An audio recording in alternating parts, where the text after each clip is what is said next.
ರೈತರನ್ನ ಆರ್ಥಿಕವಾಗಿ ಸಬಲರನ್ನಾಗಿಸಲು ಮತ್ತು ಅವರ ವೃದ್ಧಾಪ್ಯವನ್ನ ಸುರಕ್ಷಿತವಾಗಿಸಲು ಕೇಂದ್ರ ಸರ್ಕಾರವು ಪಿಎಂ ಕಿಸಾನ್ ಮಾನ್ ಧನ್ ಯೋಜನೆ ಜಾರಿ ಮಾಡಿದೆ. ಈ ಮೂಲಕ ರೈತರಿಗೂ ಮಾಸಿಕ ಪಿಂಚಣಿ ಸೌಲಭ್ಯ ಕಲಿಸಿದೆ. ಇದರ ಬಗ್ಗೆ ಒಂದು ವರದಿ ಇಲ್ಲಿದೆ. ಭಾರತದಲ್ಲಿ ಬಹುತೇಕರು ಕೃಷಿ ಕೆಲಸ ಮಾಡುತ್ತಾರೆ ನಿಜ, ಹಾಗಂತ ಅವರು ಕೃಷಿ ಭೂಮಿ ಹೊಂದಿದ್ದಾರೆ ಎಂದಲ್ಲ. ಕೃಷಿಯಿಂದ ಹೆಚ್ಚು ಆದಾಯ ಗಳಿಕೆ ಕೂಡ ಸಾಧ್ಯವಾಗುವುದಿಲ್ಲ.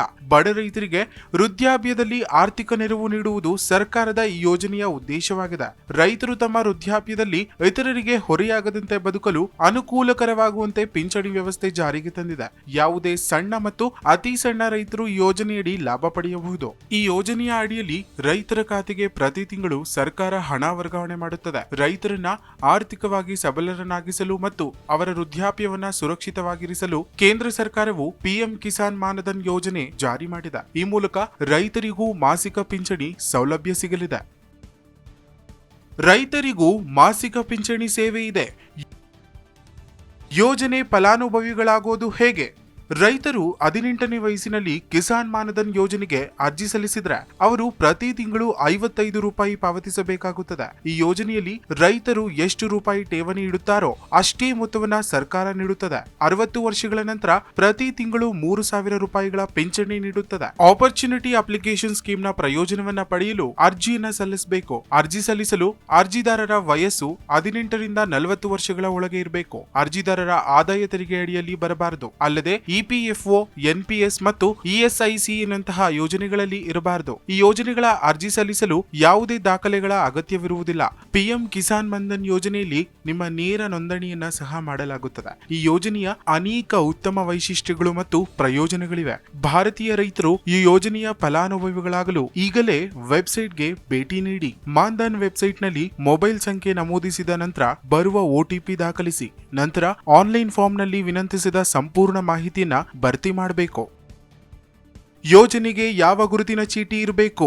ಆಧಾರ್ ಕಾರ್ಡ್, ವಯಸ್ಸಿನ ಪ್ರಮಾಣ ಪತ್ರ, ಆದಾಯ ಪ್ರಮಾಣ ಪತ್ರ, ಬ್ಯಾಂಕ್ ಖಾತೆ ಪಾಸ್ಬುಕ್, ಮೊಬೈಲ್ ಸಂಖ್ಯೆ, ಪಾಸ್ಪೋರ್ಟ್ ಗಾತ್ರದ ಫೋಟೋ ಇವಿಷ್ಟು ದಾಖಲೆಗಳು ನಿಮ್ಮ ಅರ್ಜಿಯೊಂದಿಗೆ ಸಲ್ಲಿಸಬೇಕಾಗುತ್ತದೆ ಎಂದು ಕಿಸಾನ್ ಮಾನ್ ಧನ್ ವೆಬ್ಸೈಟ್ ನಲ್ಲಿ ಉಲ್ಲೇಖಿಸಲಾಗಿದೆ. ಕಿಸಾನ್ ಮಾನ್ ಧನ್ ಯೋಜನೆಯ ಫಲಾನುಭವಿಗಳು ಅಕಾಲಿಕ ಮರಣ ಹೊಂದಿದ ನಂತರ ಅವನ ಸಂಗಾತಿಯು 50% ಪಿಂಚಣಿ ಪಡೆಯುತ್ತಾರೆ.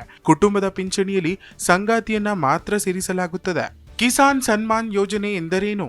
ದೇಶದ ಕೃಷಿಕರಿಗೆ ನೆರವಾಗುವ ಉದ್ದೇಶದಿಂದ ಕೇಂದ್ರ ಸರ್ಕಾರ ಜಾರಿಗೆ ತಂದ ಪ್ರಧಾನಮಂತ್ರಿ ಕಿಸಾನ್ ಸನ್ಮಾನ್ ನಿಧಿ ಯೋಜನೆ 2019ರಲ್ಲಿ ಜಾರಿಗೆ ತರಲಾಯಿತು. ದೇಶದ ಸಣ್ಣ ಮತ್ತು ಅತಿ ಸಣ್ಣ ಕೃಷಿಕರಿಗೆ ನೆರವಾಗುವ ಉದ್ದೇಶದಿಂದ ಈ ಯೋಜನೆಯನ್ನ ಜಾರಿಗೆ ತರಲಾಗಿದೆ. ಪಿಎಂ ಕಿಸಾನ್ ಸನ್ಮಾನ್ ಯೋಜನೆಯ ಹಣವನ್ನ 4 ತಿಂಗಳಿಗೊಮ್ಮೆ ಪಾವತಿ ಮಾಡಲಾಗುತ್ತದೆ. ಏಪ್ರಿಲ್, ಜುಲೈ, ಆಗಸ್ಟ್, ನವೆಂಬರ್ ಮತ್ತು ಡಿಸೆಂಬರ್, ಮಾರ್ಚ್ ಎಂಬ 3 ಕಂತುಗಳಲ್ಲಿ ಹಣ ಒದಗಿಸಲಾಗುತ್ತದೆ. ಕಿಸಾನ್ ಸನ್ಮಾನ್ ನಿಧಿಯ ಕಂತನ್ನ ಪಡೆಯಲು ಫಲಾನುಭವಿ ರೈತರು ಇಕೆವೈಸಿ ಪೂರ್ಣಗೊಳಿಸುವುದನ್ನ ಸರ್ಕಾರ ಕಡ್ಡಾಯಗೊಳಿಸಿದೆ. ಇಕೆವೈಸಿ ಮಾಡದ ರೈತರಿಗೆ ಖಾತೆಗೆ ಹಣ ಬಿಡುಗಡೆಯಾಗುವುದಿಲ್ಲ.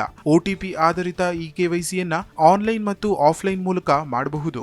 ಒಟ್ಟಾರೆಯಾಗಿ ಕೇಂದ್ರ ರೈತರಿಗೆ ಸಾಕಷ್ಟು ಯೋಜನೆಗಳನ್ನ ಜಾರಿ ತರುತ್ತಿದೆ. ಈ ಎಲ್ಲಾ ಯೋಜನೆಗಳ ಫಲಾನುಭವಿಗಳು ಜನಸಾಮಾನ್ಯರು ಆಗಬೇಕು ಎನ್ನುವುದು ಜಿ ಕನ್ನಡ ನ್ಯೂಸ್ನ ಆಶಯ. ಜಿ ಕನ್ನಡ ನ್ಯೂಸ್ ಈಗ ನಿಮ್ಮ ಮನೆಯಲ್ಲೇ ನೋಡಿ. ಎಲ್ಲ ಕೇಬಲ್ಗಳಲ್ಲಿ ಈಗ ಲಭ್ಯ.